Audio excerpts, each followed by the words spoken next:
Baik, kita mulai. Assalamualaikum warahmatullahi wabarakatuh. Waalaikumsalam warahmatullahi wabarakatuh. Waalaikumsalam warahmatullahi wabarakatuh. Oke, kita mulai ya tentang alasan perdagangan internasional ya. Tadi disampaikan juga. Mas siapa tadi yang menyampaikan ya? Mas siapa, Mas? Hilman, Pak. Mas Hilman ya, Mas Hilman. Coba jenengan ulangi, Mas. Mengapa perlu adanya alasan perdagangan internasional? Untuk memenuhi kebutuhan setiap negara, Pak, karena setiap negara itu SDA-nya berbeda-beda. Nah, karena sumber daya atau daya dukung masing-masing negara berbeda-beda. Namun itu pemikiran lama. Pak Arsyad ulangi, itu pemikiran lama, teori-teori lama yang dikeluarkan atau diungkapkan oleh Keynes, Adam Smith dan lain-lain itu pada tahun 1912 dengan adanya buku yang dia keluarkan dengan teori keunggulan ya, teori keunggulan suatu negara. Jadi teori-teori yang lama itu seperti ini. Jadi kalau di Indonesia memproduksi TV itu memerlukan biaya kisaran $100, tapi kalau di Australia itu $50. Namun kalau untuk memproduksi padi di Indonesia itu memerlukan biaya misalnya $1 per kilo, tapi kalau di Australia itu $5 per kilo, maka sebaiknya Indonesia mengimpor TV dari Australia dan Australia itu mengimpor beras dari Indonesia. Namun itu teori yang lama, apakah bisa diterapkan sekarang? Coba pertanyaannya, apakah bisa diterapkan sekarang? Monggo untuk bisa menjawab. Kalau bisa sih masih bisa, Pak. Tapi bisa nggak itu terjadi? Bisa, Pak. Nah, jenengan sekarang coba pada sekarang saat ini ya, orang bukan pada lagi melihat pada barang yang murah, tapi itu bukan hanya barang yang murah, tapi bagaimana orang bisa membeli atau menjual dengan mudah, ya, sehingga dengan adanya platform digital seperti sekarang, ya, dengan adanya kita bisa penjualan atau pembelian barang secara online, ya, maka keunggulan itu tidaklah mutlak. Ingat, keunggulan tidaklah mutlak. Ya, bagaimana Anda menembus pasar karena orang nanti akan memilih. Ya, bukan hanya murah saja, tapi juga kualitasnya bagaimana. Jenengan aja misalnya katakanlah membeli online, ya, Jenengan membeli barang online. Kalaulah kebutuhan barang jenengan itu mendesak, kemudian membeli suatu barang, kira-kira mana yang Anda beli? Harga yang murah pengiriman lama atau harga yang lebih mahal sedikit, namun pengirimannya cepat? Mana yang Anda pilih? Yang kedua, Pak. Nah, ya kan? Berarti teori yang tadi diungkapkan oleh Keynes dan lain-lain itu kan tidak artinya gugur kan?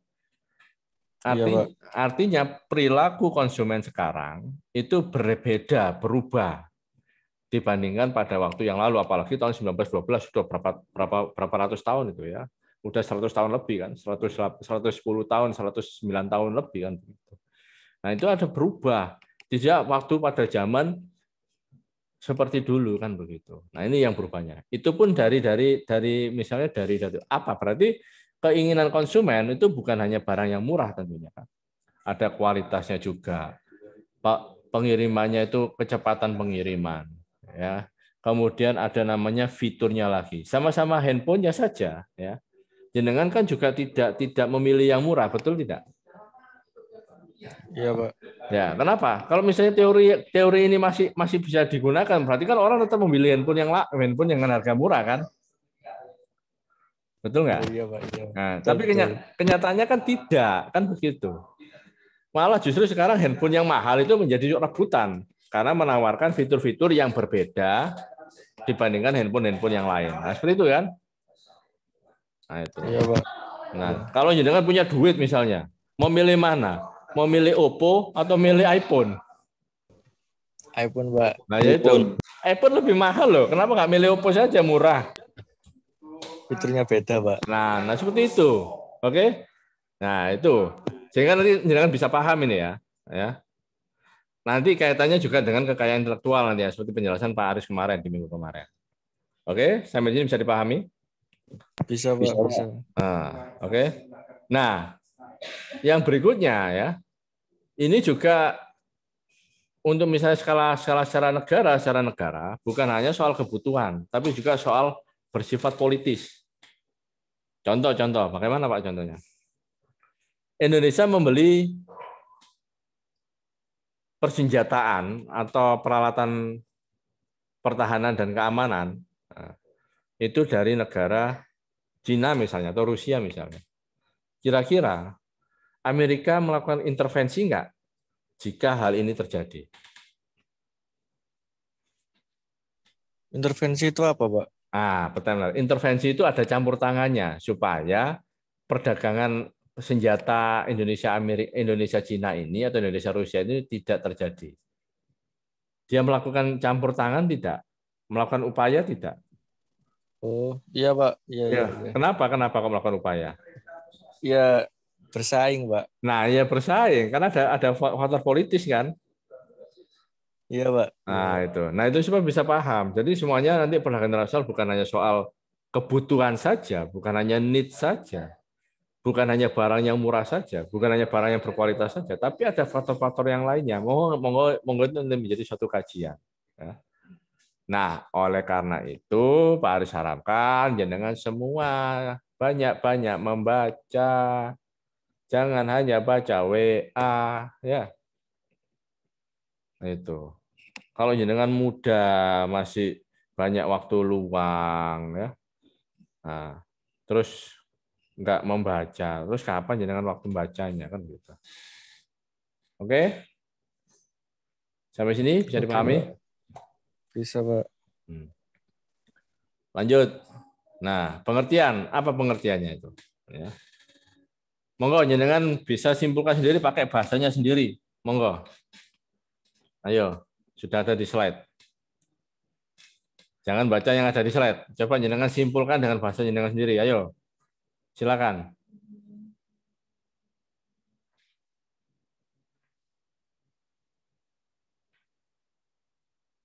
Monggo.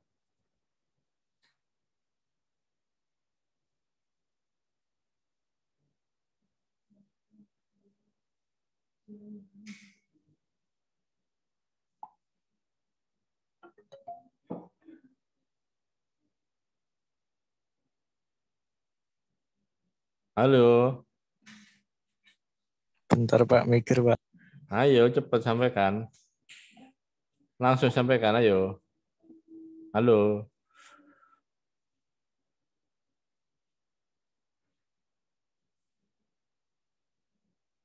Saya, Pak. Ya, silakan. Siapa, Mas siapa? Perdagangan Hilman, Pak. Mas Hilman, ayo Mas Hilman. Ayo. Perdagangan internasional itu perdagangan satu negara dengan negara lain yang ditujukan untuk memenuhi beberapa faktor, Pak. Berapa faktor apa maksudnya? Ya, faktor tadi, Pak, ekonomi, politik, dan lain-lain. Untuk memenuhi ini ya, memenuhi kebutuhan ya. Iya, Pak. Iya, Pak. Itu.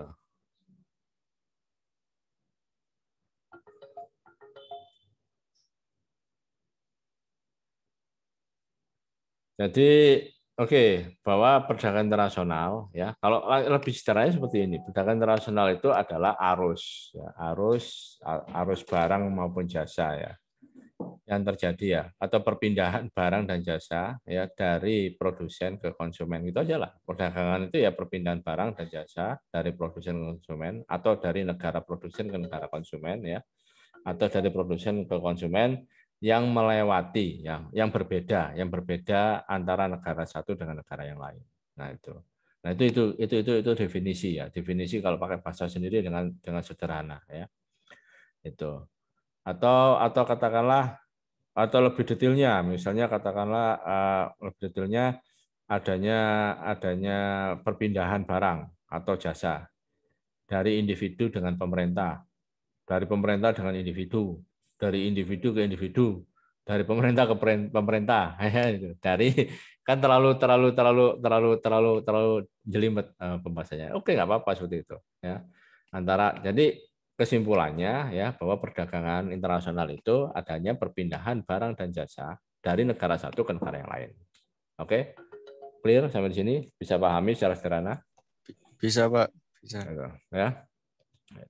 Nah, mengapa ya? Mengapa alasannya? Ya, tidak ada negara yang dapat memenuhi kebutuhannya sendiri. Nah itu. Nah sebenarnya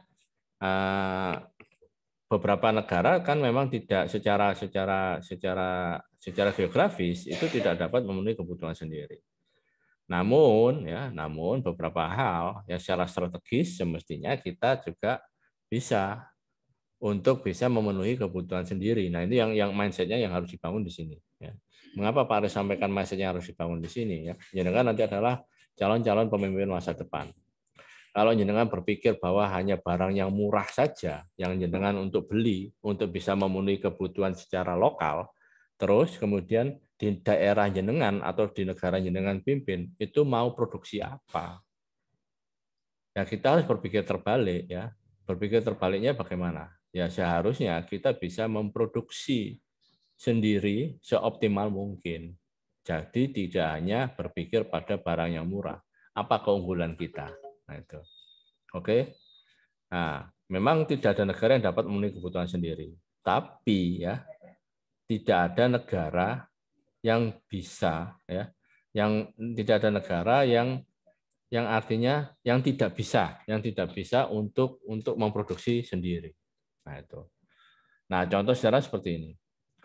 Kalau kita tergantung terus pada luar, misalnya mobil misalnya, kapan kita bisa memproduksi sendiri dengan perkembangan teknologi sendiri dihasilkan oleh karya bangsa anak sendiri? Bisa nggak pemikiran ini jangan terima? Bisa dipahami sampai di sini? Bisa, Pak. Nah, contoh sederhana. Kalau handphone saja kita terus-terusan untuk mendatangkan dari luar, kapan kita punya teknologi untuk pengembangan handphone? Jawabannya bisa jawab nggak? Nggak tahu, Pak. Nggak tahu kan? Artinya bisa nggak kita memiliki teknologi pengembangan handphone apabila produksinya itu kita tergantung dari luar? Bisa nggak? Nggak bisa, Pak. Nah itu. Jadi mana strategisnya? Lebih menguntungkan kita membeli barang dengan selisih harga murah atau penguasaan teknologi? Mana yang lebih penting?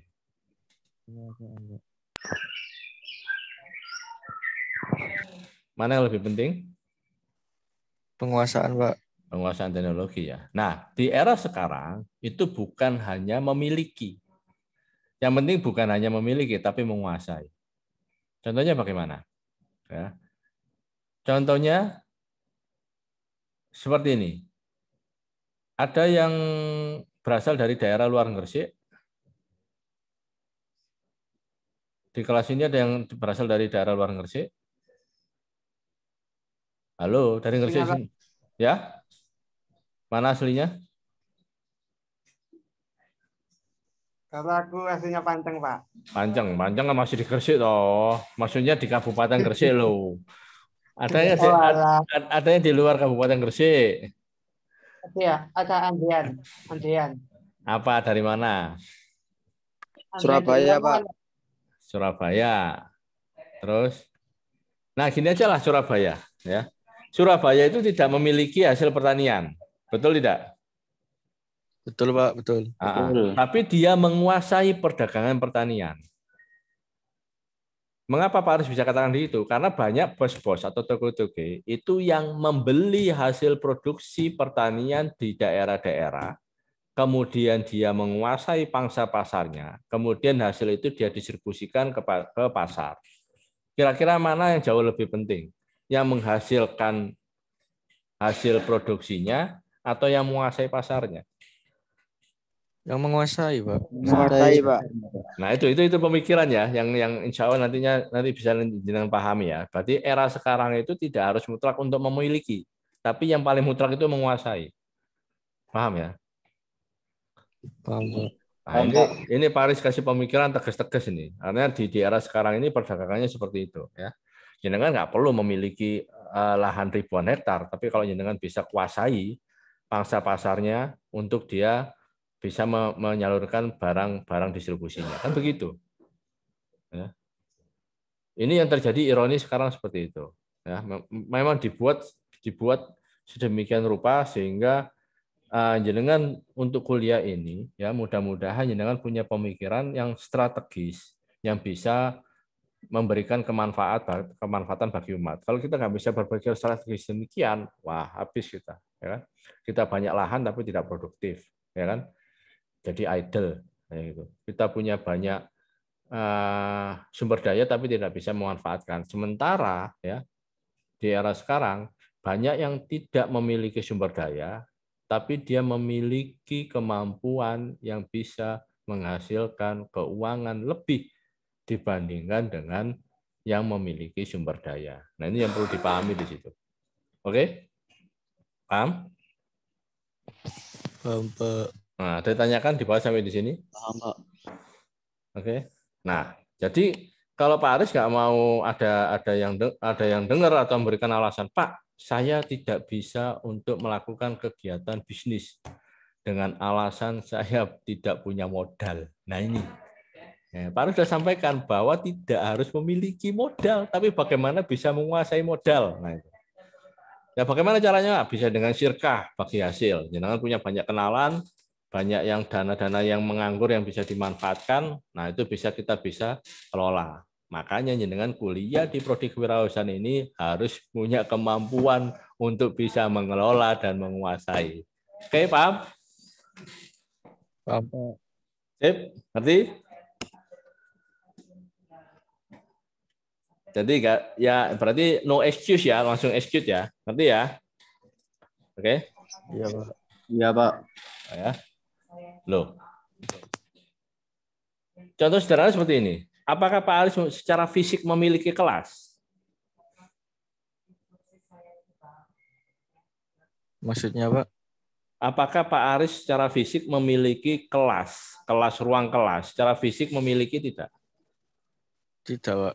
Tapi tidak kan? Tapi Pak Aris menguasai kelas perdagangan internasional ini kan? Iya, Pak. Kenapa Pak Aris menguasai? Karena punya wewenang dan punya kemampuan untuk mengatur kelas di mata kuliah perdagangan internasional. Kan begitu kan? Iya, Pak. Meskipun jenengan punya kelas, ya kan? Misalnya jenengan punya kelas di Unmu ini ya, punya kelas di UMG ini punya kelas jenengan beli lah misalnya. Atau jenengan punya lah misalnya.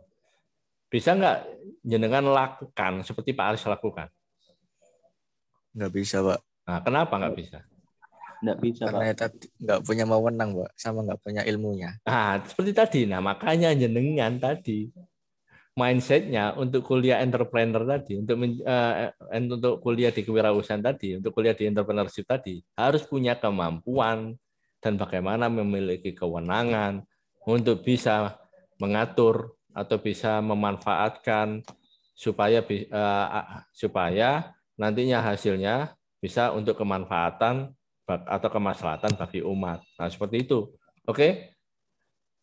Oke, Pak. Paham sampai di sini? Paham, Pak. Paham, Pak. Nah, oke, mulai besok tidak ada alasan, Pak. Pak, saya mau buka usaha, tidak ada punya modal dan sebagainya. Kita harus jenengan kemampuannya harus ditingkatkan terus-menerus. Oke? Paham? Paham, Pak. Nah, Baik, Pak. nah, ya, contoh lagi yang ketiga, Pak harus sebutkan aja contoh. McDonald. Nah, kira-kira McDonald itu punya tempat nggak seperti yang ada di GKB itu? GKB itu punya tempat nggak dia?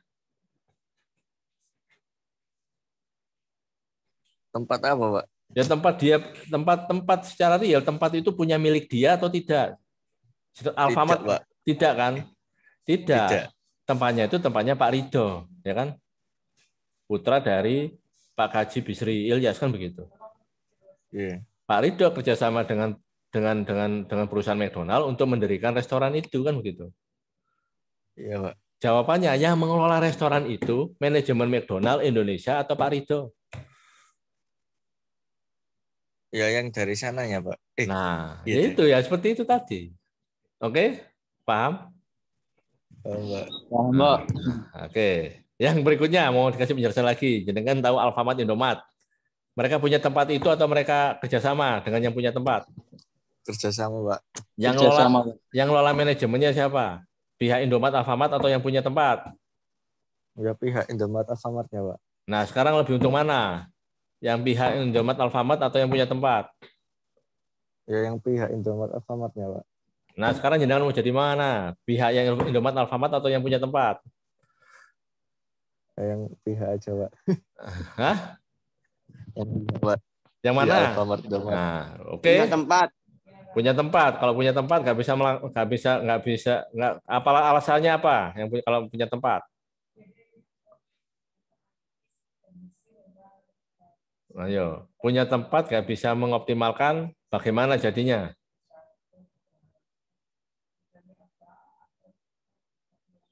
Halo, dengar?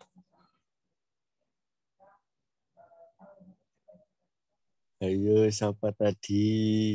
Ayo coba jawab. Ayo, nggak apa-apa. Kalau jawabannya lebih bagus lagi, dua-duanya Pak, yang punya tempat dan juga bisa melakukan, yang bisa punya kemampuan untuk mengoptimalkan tempat tadi. Nah, itu. Oke? Oke, Pak. Paham sampai sini? Ayong. Paham, Nah, Pak. iya. Oke. Nah. Oke, Ya. Pak. Yang berikutnya, ini karena adanya permintaan dan penawaran. Sekarang bukan hanya permintaan penawaran, karena ya kita bisa menciptakan permintaan. Tuh, ya kan? Jadi bukan karena adanya permintaan, tapi kita bisa menciptakan permintaan. Contoh tadi Pak Aris sebutkan. Produk apa yang tidak menggunakan iklan, tapi setiap kali dia muncul, itu orang akan antri untuk memperebutkan produk itu. Kira-kira produk apa ya?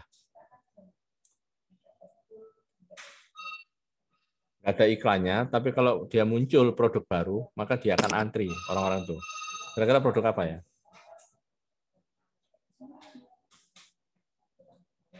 Kurang tahu, Pak. Pak saya sebutkan tadi iPhone. iPhone ada iklannya nggak? Oh Enggak. iya. Iya. Enggak ada, Pak. Mungkin sepatu, Iya, Pak. Samsung, Pak. Samsung. Samsung ada Sepatu, iklannya. Pak. Bisa, Pak.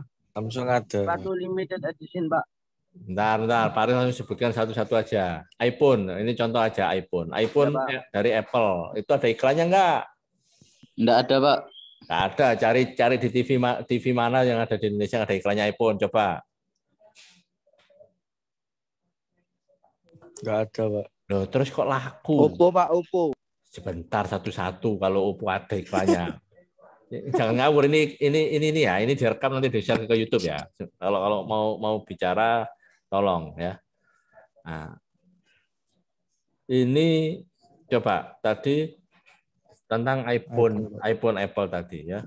Tidak ada iklannya, tapi kalau setiap muncul produk baru, orang akan antri berbondong-bondong untuk mencari produk tadi.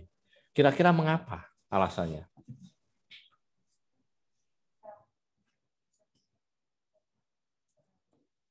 Alasannya kenapa coba? Kenapa, Pak?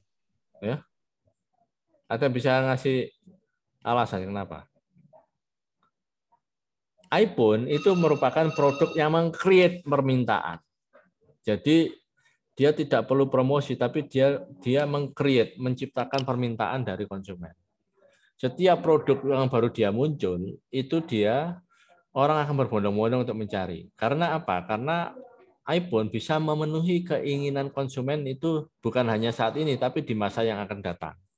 Jadi contohnya, konsumen itu pernah membayangkan, bagaimana ya kalau kita punya suatu handphone, ya, kemudian itu dia memiliki RAM yang tinggi, kapasitas yang tinggi, kemudian kecepatan untuk internet tinggi, kemudian kualitas kamera yang baik, dan sebagainya. Nah, ini akan terpenuhi. Kan gitu. Nah, makanya jenengan kalau memiliki produk atau akan membuat suatu produk, barang, dan atau jasa, ya, kemudian nantinya jenengan akan bisa memenuhi keinginan daripada konsumen, maka jenengan tidak perlu promosi sampai sedemikian rupa, tidak perlu effort atau usaha untuk promosi untuk memperkenalkan produk jenengan. Gitu. Oke, paham? Paham, Pak.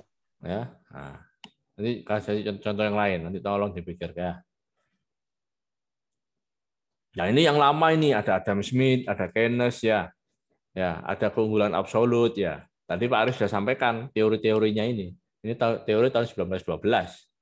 Pak, kenapa ini disampaikan lagi ya? Sudah, ini sebagai pembanding teori yang lama ya dengan yang ada terjadi di sekarang. Nah, itu monggo jangan bisa menganalisis. Nah, itu kan. Oke. Kalau Adam Smith mengatakan ya bahwa ada keunggulan absolut ya. Bahwa suatu negara itu memproduksi barang lebih murah dari negara lain. Maka negara itu harus melakukan spesialisasi.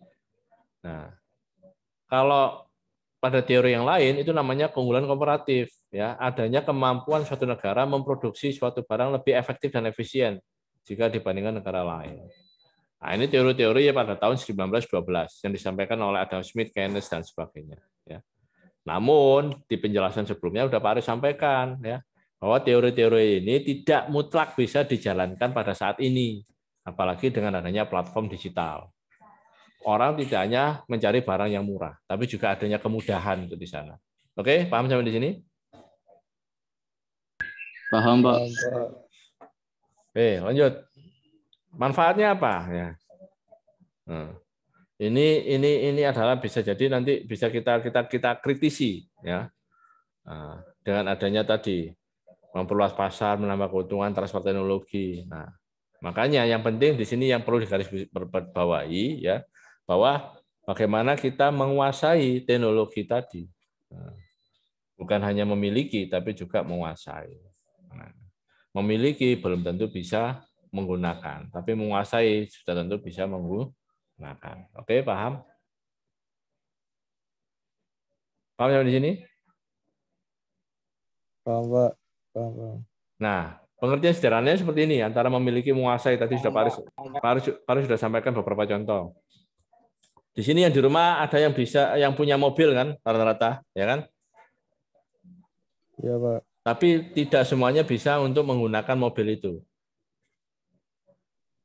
Iya, Pak. Benar, Pak. Ya kan? Nah, berarti kan lebih untung yang menguasai atau bisa optimal menguasai daripada yang memiliki. Oke, paham sampai di sini? Paham, Pak. Faktor pendorong. Nah, ini adanya inilah perbedaan-perbedaan. Kesimpulannya di sini adalah perbedaan sumber daya yang dimiliki ya. Antara daerah satu dengan daerah lain, antara negara satu dengan negara lain ya. Sehingga timbul atau muncul adanya perdagangan internasional. Adanya pembedaan kemampuan penguasaan ilmu, makanya jenengan diharapkan bisa memiliki kemampuan ilmu yang lebih dibandingkan yang lain. Sehingga apa? Sehingga jenengan memiliki competitiveness, memiliki keunggulan, sehingga bisa menjalankan kegiatan usaha yang lebih dibandingkan yang lain. Ini kebijakannya ya. Nah, yang penting di sini ya, jenengan sebagai pemimpin di masa yang akan datang, itu dalam hal kebijakan perdagangan internasional itu yang pertama adalah melindungi kepentingan ekonomi nasional. Jadi dalam bahasa Inggrisnya protect the interest of the nation economy.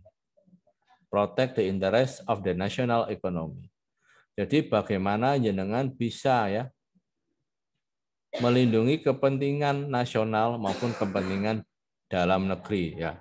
Baik itu protect the interest of the national economy maupun protect the interest of domestic economy ataupun to protect jobs, melindungi lapangan pekerjaan ya. Nah, ini yang terpenting bagaimana kita bisa mengoptimalkan ya atau bisa mengambil kebijakan bahwa perdagangan internasional itu tidak membunuh perekonomian lokal. Bagaimana jenengan bisa berupaya dalam suatu daerah, dalam suatu kawasan negara dan sebagainya, yang jenengan sebagai pemimpinnya, itu dia berproduksi secara terus-menerus. Contoh sederhana sebenarnya seperti ini misalnya. Dalam rumah tangga misalnya. Akan lebih untung mana ya, jenengan masak sendiri atau membeli dari luar. Kalau dia keluarganya keluarga yang besar loh ya. Dengan anggota keluarga 5, 4 orang atau lebih. Lebih untung mana? Beli, Pak. Beli. Beli lebih untung. Jelas lebih murah atau lebih untung? Lebih untung sih, Pak. Lebih untung apa? Beli langsung. Nggak masak. Iya, nggak repot-repot, Pak. Nggak repot-repot. Nah ini, Pak Aris luruskan dari sini ya, dari sini. Pak Aris luruskan pemikirannya dari sini dulu. Nanti supaya jenengan kalau mengatur nanti rumah tangga yang lebih besar, suatu daerah, suatu kota, suatu provinsi atau suatu negara itu akan lebih pas begini. Nah, contoh, jenengan beli sayur sop itu misalnya 5.000, itu hanya dapat 1 mangkok. Oke, paham sampai di sini? Tapi kalau jenengan belanja sopan, sayur sopan 5.000, jenengan kelola, misalnya langsung 5.000 itu sayurnya plus gasnya semua, jenengan atur semua, itu bisa bukan hanya 1 mangkok, tapi jenengan bisa mendapatkan 1 panci kecil, yang itu bisa lebih dari 3 atau 4 mangkok. Paham ya? Iya, Pak. Bener nggak kalau kita beli di pasar itu kan lebih murah kan, kalau dia beli bahan-bahannya kan? Iya, Pak. Ya kan? Iya, Kalau Pak Aris analogikan ini bener nggak? Kalau kita beli sayur sop atau sayur asem yang 5.000 itu hanya 1 mangkok, betul nggak? betul, Pak. Nah, tapi kalau kita masak sendiri dengan beli di pasar sayur asem atau sayur sop tadi plus juga kita udah hitung semua gas sama minyaknya semua kita hitung nggak sama tenaganya, itu akan menghasilkan 3 atau 4 mangkok, betul nggak? Betul, Pak. Nah itu tadi. Jadi gambarnya di sana. Kemudian yang berikutnya sisanya itu bisa kita jual lagi kan begitu. Itu kalau kita jualannya untuk hanya kebutuhannya, kita bisa jual lagi. Kemudian yang 1 mangkok kita jual, kelebihan 2-3 mangkok kita bisa jual lagi. Nah itu tadi. Sama halnya kalau kita memproduksi sendiri, baik itu skalanya daerah, skalanya provinsi, skalanya kota, atau skalanya negara. Paham? Paham, Pak. Nah, kalau kita memproduksi padi di daerah sendiri, ya, kita bisa penuhi kebutuhan kita sendiri, maka uang itu tidak akan keluar kan begitu. Petani yang di daerah sendiri akan tercukupi. Nah, begitu. Oke, paham ya? Paham, Pak. Nah, ini. Nah, coba Pak Aris coba untuk bisa menggali pola pikir jenengan. Nah, supaya nantinya bisa lebih berpikir kritis lagi kan begitu. Oke? Oke, ada tanyakan sampai di sini? Tanya orek. Ayo, baru saya menjelaskan sampai jelentering. Ayo tanyakan, ayo.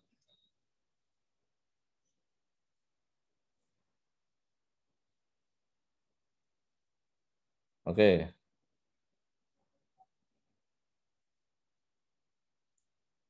Nah, kebijakannya ada 2, ya. Ada ini bukan proteksionis ya. Ada kebijakan perdagangan bebas, ada kebijakan proteksionis. Jadi kalau proteksionis itu melindungi, ya, melindungi produk-produk dalam negeri. Sedangkan kalau bebas itu karena bukan hanya bebas semata ya kan, tapi bebas ini dia tidak adanya halangan suatu produk itu untuk masuk dalam negeri maupun dari luar negeri. Ya. Dari dalam negeri maupun dari luar negeri. Ini perdagangan di sini ada keliru. Ya bebas dan proteksionis. Oke, sampai di sini tanyakan.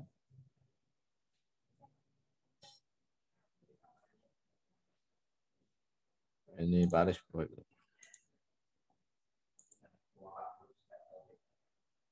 Nah, macam-macam perdagangan internasional ini kebijakannya. Ada kebijakan tentang tarif atau biaya masuk. Ya. Nah, jadi kalau untuk melindungi, nah tapi untuk era saat ini ya perdagangan internasional dengan tarif itu sudah tidak lazim lagi, sudah ditolak oleh beberapa negara. Nah, sehingga sekarang terkenal adanya bahwa halangan itu bukan non tarif barrier artinya. Jadi tidak ada tarif untuk sebagai halangan. Barrier itu halangan. Ada namanya kuota, ada kuota impor dan sebagainya. Nah, itu. Kuota itu batasan ya. Nah, ada larangan ekspor. Ya, ini barang-barang tertentu untuk diekspor. Contoh misalnya kayu rotan yang tanpa diolah atau hasil-hasil alam tanpa diolah. Itu namanya ada larangan ekspor.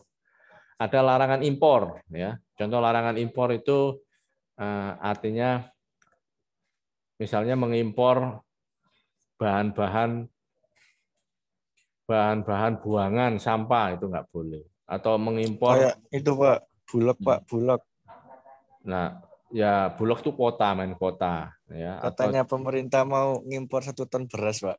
ya, tapi padahal juga berasnya sudah terpenuhi. Nah, itu Iya, Pak. tentang masalah data dan sebagainya.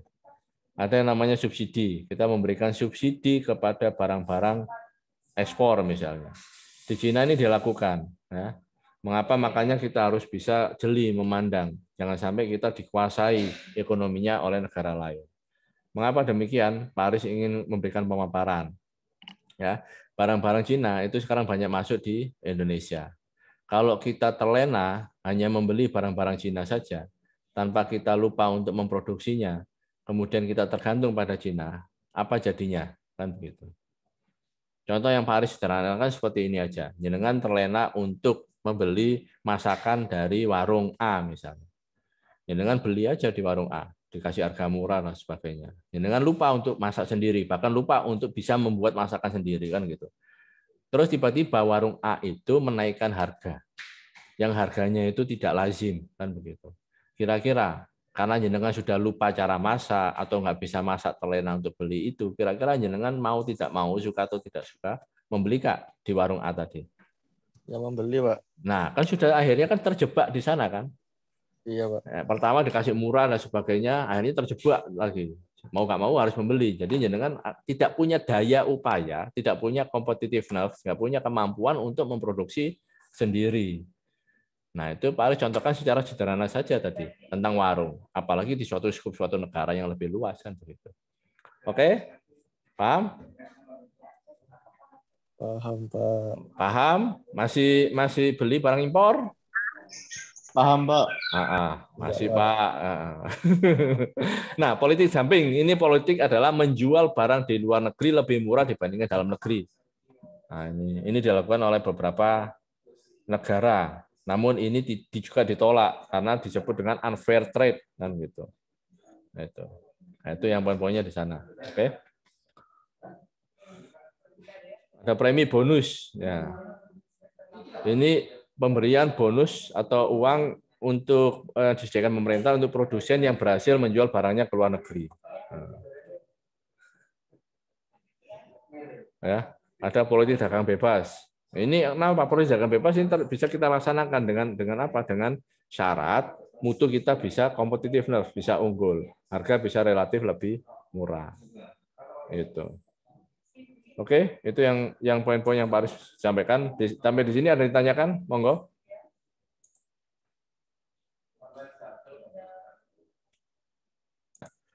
Assalamualaikum warahmatullahi wabarakatuh. Waalaikumsalam warahmatullahi wabarakatuh. Terima kasih, Pak. Waalaikumsalam warahmatullahi wabarakatuh.